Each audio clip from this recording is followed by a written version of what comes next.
Hello and welcome to the Perth Blueburgers pod. My name is Louis, your host. And I'm Marty on special comments. So today we'll be reviewing our round one win, we'll call it a win, against Richmond. So there's going to be plenty to cover in this, because I think it felt like a loss. Well, look, I'm a little bit different in that at the end of the day, 4 points is 4 points. And there were some differences between last week and this week. What you got to remember is last week we dominated the Swans and still only kicked 2 goals in the first quarter. This time we kicked 6 goals in the first quarter. We developed another 3 in the second. We actually developed quite a handy lead at half time. So, one of the critiques we had last week was when we were dominating, even when we were dominating, we weren't putting the score on the board. We did put 9 goals on the board to half time. Yeah. Right?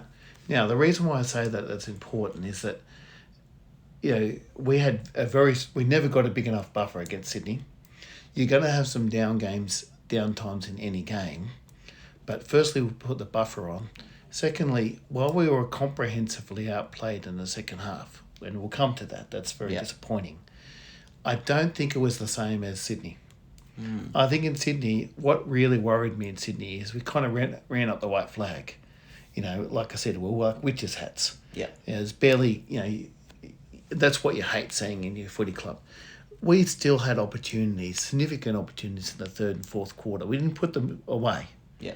But we had plenty of the ball, had plenty of opportunities. They should have ran over the top of us. They didn't kick them accurately. But the reality is we also missed opportunities too. Yeah. So even though we were well beat in the second half, it was a much more competitive second half. And we'd done the work in the first half that we didn't do in the first half last week. So there are some significant differences. And the thing is, all of your footy is governed by the scoreboard and what it's looking like. We kept our cool for long enough in the dying stages of that game, including that excellent kick by Zach Williams late in the game, to win the match. That does show that there was a bit of structure. It does. Late game, structure, I guess. Yep. I mean, So we I've been know practicing it. We know Richmond's no Sydney too. And I think there was plenty of us that are disappointed by that second half fade out. We expect better, and we expect improvement for the next game. But at the end of the day, if you took the start of the season and you said you're playing against Sydney and Richmond in weeks 1 and 2, what do you expect? Where do you expect to land? I would probably say 1 each. I agree, yeah. And we're not playing great football, but at the end of the day, we're 1 and 1. So there's every opportunity, if we're good enough, to use this bye to reset and recalibrate. And we've got some very winnable games coming up. Yeah. So we've got every opportunity, really, to control our own destiny and get back on track and play with the freedom and flow that we saw during the pre-season. That's a very good outlook, I must say. I just think most of my frustration stemmed from the second half fade out, because we almost blew a 27-point lead again, and the fact that it's such a regular occurrence keeps fueling the anger around the fan base, I feel, because nothing's changing. And the fact that Richmond could have easily have won it, if not for their inaccuracy, kind of puts me to feel a bit down. Look, I get that, and they've ended up with 9-17, but we've ended up with 10-15. Yes. So actually, we weren't that much more accurate than they were. And Fogarty and Cripps missed absolute sitters in the third quarter that would have made a difference and helped. It could have stemmed back the momentum. Could have stemmed the momentum. This is what I mean. Like, we did kick 0 goals, 4 in the third quarter, right? Yeah. We should have converted some of those opportunities. So we were creating opportunities. We got ourselves in front of goal. They really should have been goals. So it wasn't like we found it impossible to score. We just didn't capitalise, I think, in that third quarter. And if we kicked those 2 goals, which you really should have, I mean, Fogarty's was 15 out straight in front. He did all of the work to tackle the guy. It was a good tackle, but I had this awful feeling that he was going to stuff it up. I just knew it. It happened. Look, and Cripps is so good in so many other ways, but he's got to convert more opportunities in front of goal. Because he can and should spend more time in the forward line in the latter part of his career. And it would have been a very good point to prove against the doubters if he had nailed some of those shots. So, and he did actually kick 0 goals, 3 for the game. Yeah. So he could have made a difference himself in that game. So, look, I've heard lots of people say Richmond threw it away, and they did. Tom Lynch was awful.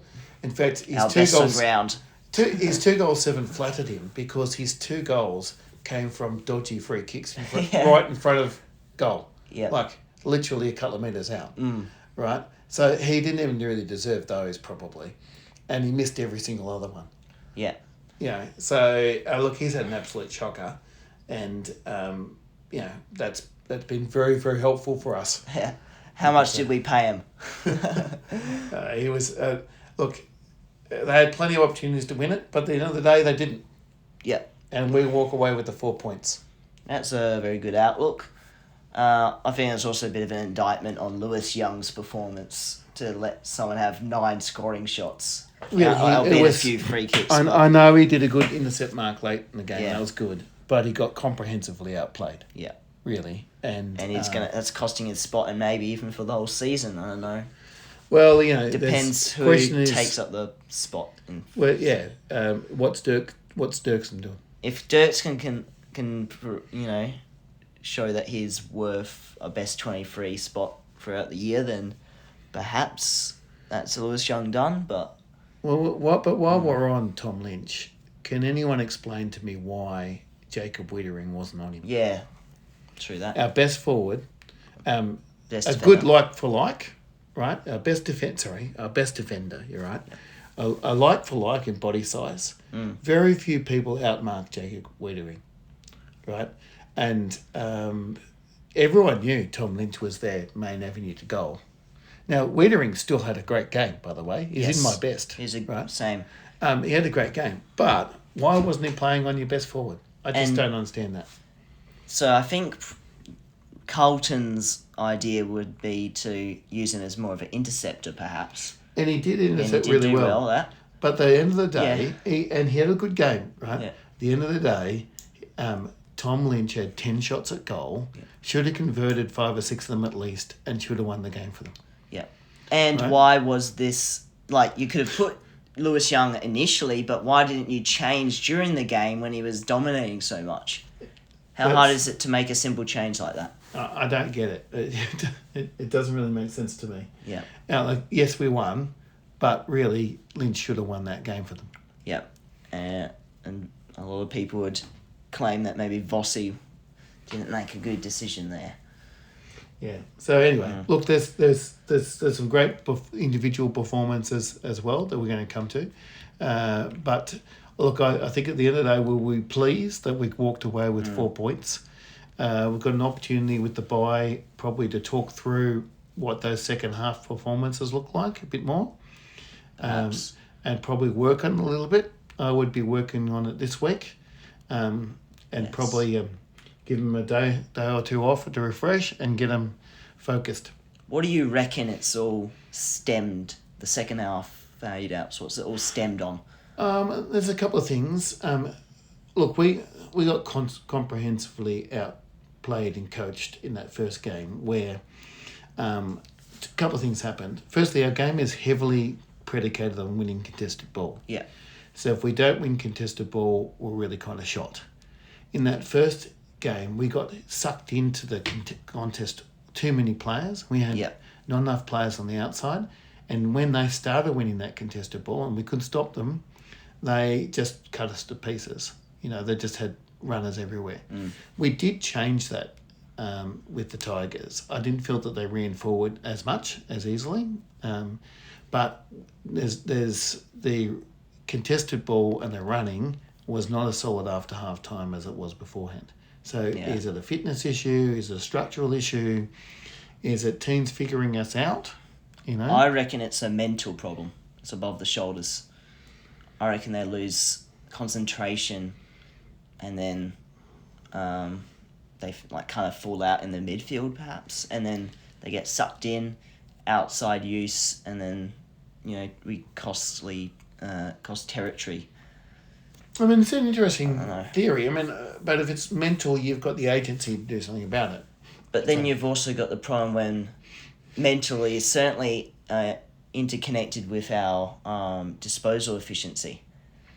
So when you hack and hope rather than trying to find a different maybe corridor kick without the pressure of staying composed. This is the thing about the game against the Tigers, in that we look like we're moving the ball easily and comfortably in the first half. Yeah. In the second half, we just weren't. We were stop-start, we're second-guessing ourselves. There was an execution problem. That's where disposal efficiency came in, right? There was a number of ways in which it wasn't as consistent as it would have been like. I think some of our top players, again, if you look at how they did in their third and fourth quarter, you'll see a drop-off in performance. Yeah. In that third and fourth quarter again. Yeah, so it's ultimately a contest issue probably, and that's something they'll have to look at the tapes over the bye. Good chance to do so, figure out where they're getting found out, and that's the least you would expect from a quality sporting organisation. Yeah, they absolutely. have access to all of these materials. Use it. I think there's an issue still with disposal efficiency. If you look at that, there's a handful of, on the face of it, there's a handful of players that are getting high disposal efficiency, but they're either players in the back line, or they're not getting huge numbers of touches. Yeah. Right? And they weren't hitting up targets and making metres gained in the third and fourth quarters. Yeah. So, I mean, that will tell you the tale, because we just weren't moving the ball as fluently. For sure, yeah. Something that we talked about last week that I think improved was our tackling pressure. So here's a positive. So we only had 38 tackles last week, but that increased to 53, which is a bit more of what we want there. Yep. So that's pressure is crucial if you want to score off turnover and lock the ball inside 50.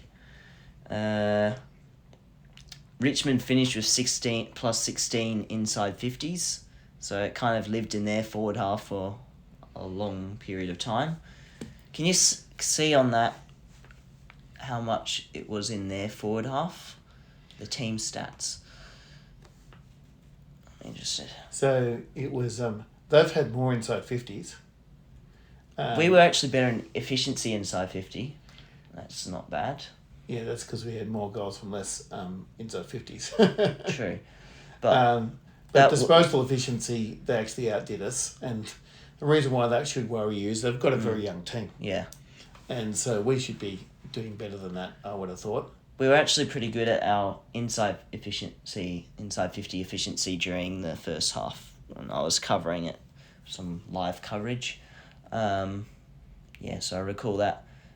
Not the time in front, time in forward half. Okay. I don't know. Another thing I reckon that's a bit of a pressure gauge is tackles inside 50. Yeah. They've got 12-7. So what are our forwards working hard to keep the ball in there? Probably not. You'd think it'd be increasing with the acquisitions of Ainsworth and Hayward. Yeah, Considered pressure forwards. Unfortunately, I don't think Ainsworth had a really great match. I look at his heat map, and it shows that he played mostly in the midfield. So they're utilising him as a, like Jesse Motlop last year, playing more in the midfield than forward. It's something that Vossi always seems to want to do. Yeah, I don't think they utilise players that well. Put Williams through there, and there's other people like, I'm sure can do it instead. Yeah, Williams went through it. I mean, we'll come to Williams. I think he's obviously his winning goal was huge. Yeah. Made a massive difference. But with the 17 touches, Ainsworth has had 8 touches all match. Yeah. Now, if he's rotating through the midfield and he still only has 8 touches for the match, that's no goals. What I mean. They trial these players through there. Just 1 tackle. And then even they keep persisting with them too. You watch, he'll be there next game too, no doubt. Because they like to do that. Don't know why. And I think there was a bit of luck involved in that game too. And then the fact that it took us 55 minutes to score a bloody goal. The second half. Yeah, second half. Yeah, well, like I said, it was some poor conversion in front of goal. Yeah. I think, we still should be disappointed. I know they kicked worse than us, right? But you can only control the kicks that you kick in front of goal, right? Particularly from set shots. You can control those. And the fact that we missed so many gettable set shots should be really frustrating for the boys, and I hope they work on that. Yeah. Well, that's something they can practice, although you will never get a actual match pressure situation at training, which is the problem with how they're meant to fix their mental fragility or contest problem, because players never going to go as hard at training as they do in an actual match situation. No, but apparently Vossi does work them hard at training. Yes. Well, that's good, I guess. So let's get into our player sort of votes and talk about any other players that don't make it as well, because after a win there tends to be more players than losses that actually performed. Look, I had, I'll give you my best 5. I had Sam Walsh at 5, and the reason is I felt that a couple of things. He was consistent all match. Yep. He was in it the whole match. That's something I'm looking forward for. He was damaging with ball in hand, and that's what I want to see. It's not just about how many touches you rack up. He had 30 touches, which is close to the game high. But 480 metres gained. So he is moving the ball quickly and efficiency. He was at 80%, which is very much at the higher end of our mids as well. So he was using the ball effectively. 6 clearances, 5 tackles. He's doing the hard work too. 21 pressure acts. That's a team high. Yeah. 4 inside 50s, 4 intercepts. I thought it was a consistent and damaging game from Sam Walsh. So that's something I really really appreciated. Jagger Smith 4. Probably yes, he had a case for 5. He was brilliant. Probably the one thing is. There's 2 ways to look at Jagger's performance. He absolutely dominated in the first quarter. I think it's 15 touches. And set us up when we kicked our 6 goals. So that, and he had quite a few of those score involvements and was blistering. He did fade a bit in after that. Now you could say, well, one way to look at it is he set us up and helped us win the match. The other way to look at it is, and he's really young, right? He's playing his second game of AFL footy. I wanted to pick Sam Walsh because he was good over the whole 4 quarters. But Jagger Smith, to get 4 to 5 votes in a game in his second game, and he was in the votes last time as well, he's already one of our best players. It's very good to see. That's extraordinary when you think about it, Well, and he's prepared to do the hard work. Laid 5 tackles, puts a lot of pressure acts in himself, 11 score involvements, 5 inside 50s. I mean, this is a guy who's not afraid of hard work as well. Yeah. Sorry, I'll just do my 5 and 4 because they're the same as yours. But I've got Jagger at 5 purely because of the impact, like you said, how he set up that game for us. Obviously he did kind of fade out a bit, but he's still probably building a bit of match fitness too at that point. He's recovering from an ACL. Yeah. And my only criticism of Walsh is that he kind of lacked in score involvements. So that's the impact sort of question there. Did he impact when we kind of won the game? But nevertheless, he gets my 4 votes, Warper. So that's good. we can go into 3. number 3. Well, I had Wiedering at 3. Okay. And I think it's important to recognise our backs and forwards when they have huge games. It's not just about the mids. And in that second half in particular, he was huge. He did intercept repeatedly, 7 different interceptions. Or was it 8? Might have been 8 Even intercepts. better, Yeah. He was massive. He was often the third man up in a contest. He uses the ball wisely when he gets it too. He's always cool in a crisis. So I think it was massive down back. And when a few of the other guys looked a bit overwhelmed, I thought Weeders came to the rescue. Yeah, and he also kept whoever his opponent was, the nobody. I can't remember his name. Well, I think that's why. Look, that was the logic. Yeah. Logic, I think, was that he could dominate his direct opponent and then run off and intercept. Which he did. And he did that well. So if that was his designated role, then he fulfilled it. So kudos to him there. I have him at 2 votes. I had Cripps at 2. Cripps had a great game. Yeah. Had a really good game. We talked about how contested footy is huge for Carlton. Yeah. He had 19 contested touches. A lot of the other players only had 19 touches or less overall. Yeah. He's had 19 contested football touches. He was very much amongst it. He was fantastic in the contest. Really amazing. He bounced back. He was a bit quiet last week. He bounced right back. He kept having influence even when the chips were down. 10 score involvements, 9 clearances. Again, that was a game high as well. 17 pressure acts, 4 inside 50s. I had one down, and I've already mentioned it, 0 goals 3. Yeah. In a close game where that would have made a big difference, and that one in the third quarter in particular. Just like to see him hit the scoreboard more, especially when he's given opportunities to do so.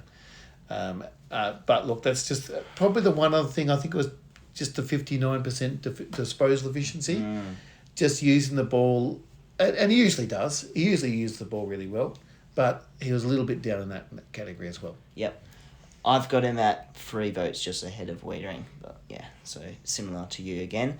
And my thoughts on Cripper. So basically, Kane Corns criticised him for lacking in work ethic and getting too distracted in the Charlie Curnow situation last week. And I think he responded really well by doing the best he can at his strengths in the contest. But unfortunately just didn't nail those scores, the scoring shots. Otherwise, if he nailed those scoring shots, at least 2 of the 3 of them, or 1 even maybe, he'd have more of a case for 5 votes.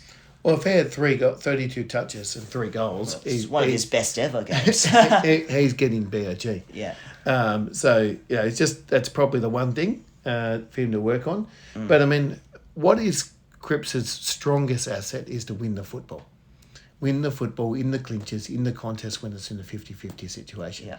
And he did that plenty of times. And we don't win games of football when we start losing contested football.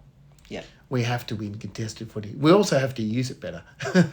But it starts with us winning contested footy. In fact, he's so important that I think our game plan is largely predicated on him winning the footy. Along with Hewitt and a few others, right? He's the second most important structural player, I reckon, to our team. First being Weeders. Yeah, especially with at the moment. We've got a fairly youngish back line at the moment without... I think he's particularly important in the back line at the moment. Yep. So, that's just the last one there I'd have with... I've given 1 vote to Matt Carroll. Same, yeah. So, very similar to his first game of the year. He's come back. He's come off a hamstring. He was fantastic. His energy that he brought, his composure at times, 19 touches, 7 intercepts. So, he's really is... The ability to intercept really matters. And in halfback, if you intercept and then you launch your team, that's huge. And I think he was great in that respect. Today, on the weekend, 4 score involvements, 11 pressure acts, 416 metres gained. That's one of the highest in the team. Yeah. So he really did make a difference, I think. Yeah, and 7 ground balls and 7 intercepts, yes. He's vying for Adam Sard's position now. I think. Well, I think that's a really interesting one, that one, isn't it? He comes He's got in. a ripper kick Sard on goes out. Yeah. He's playing the role we wish Sard played more of. Sard's been playing too far in defence and hasn't had his usual run and carry and that regular left foot. Well, Carroll's doing that. He's a younger version of that. So that'll be really interesting, sort of the squeeze if Sard's ready to go. You've got Newman to come in too. Yeah, I'd love to see Newman. Newman's composure is huge. Yes. We really missed Newman last year.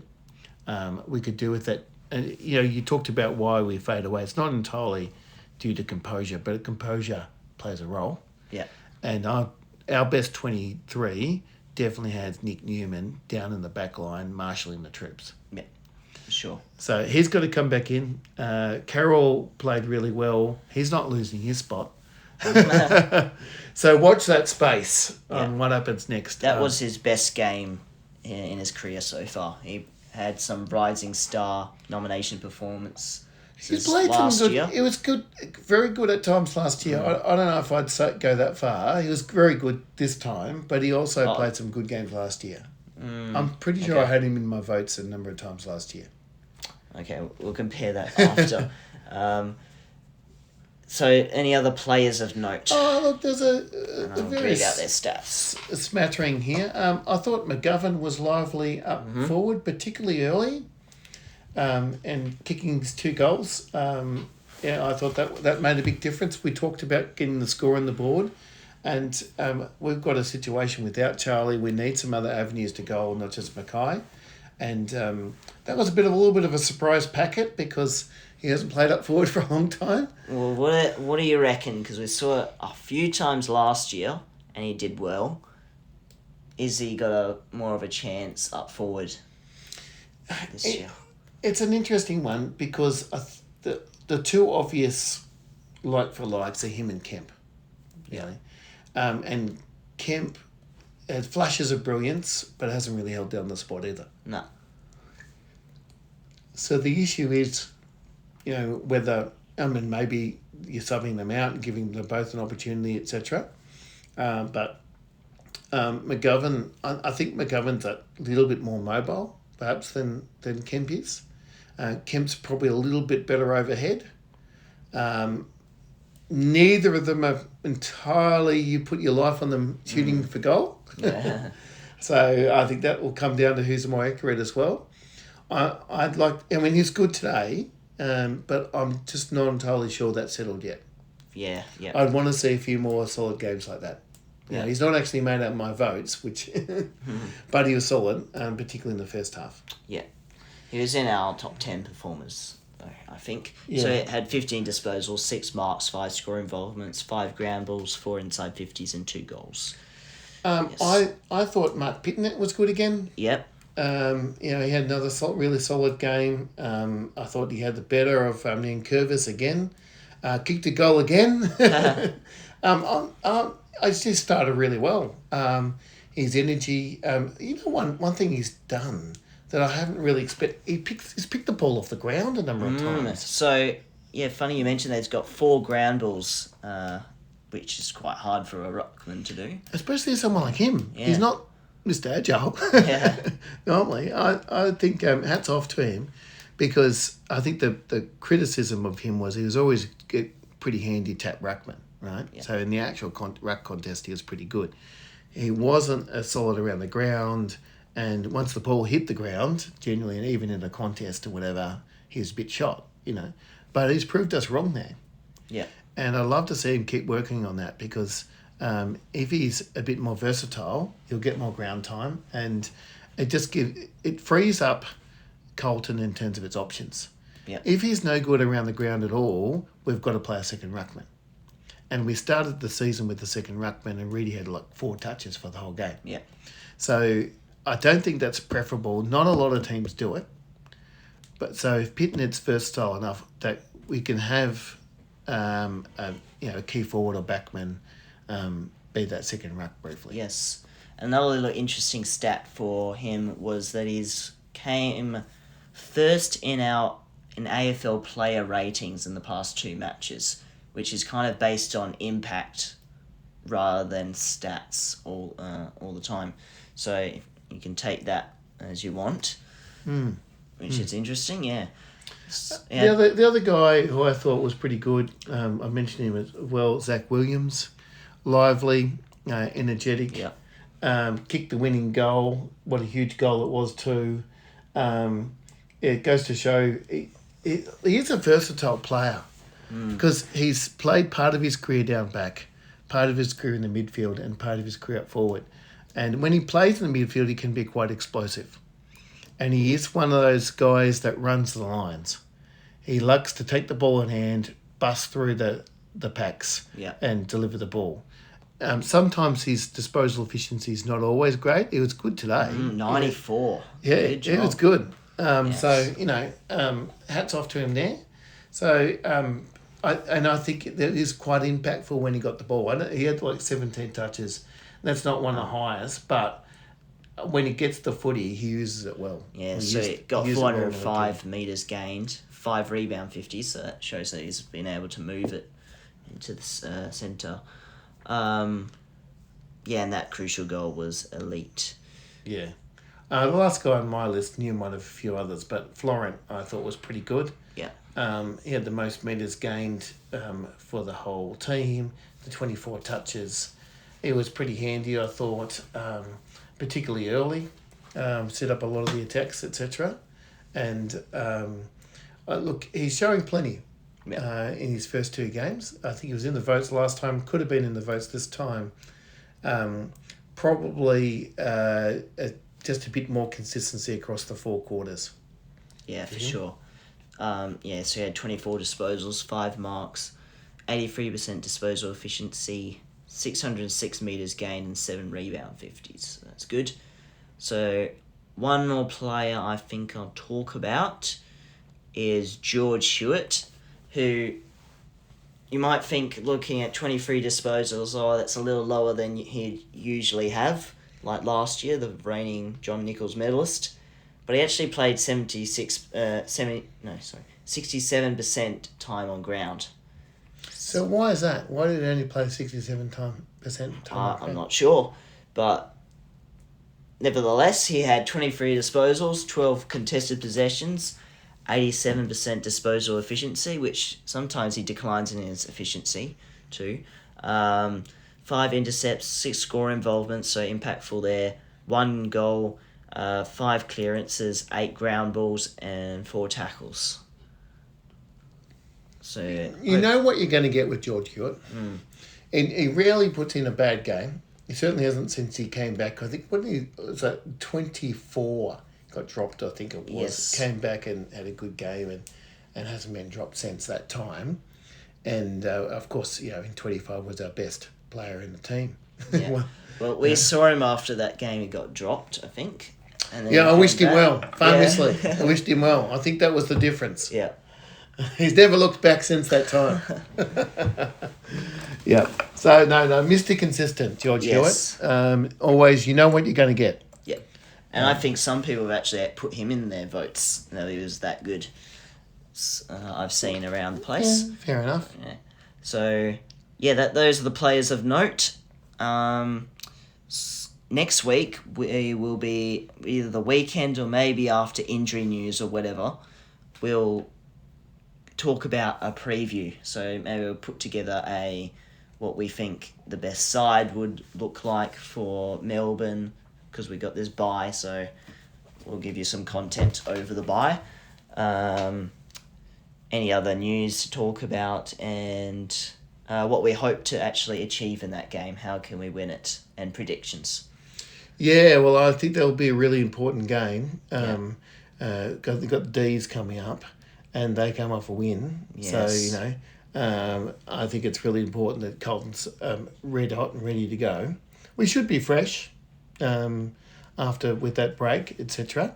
So let's hope that we put the best foot forward, but we'll have a bit more to say out of that game. Yes, indeed. So make sure you tune in for that, and thank you for tuning in today, unless you got any final thoughts.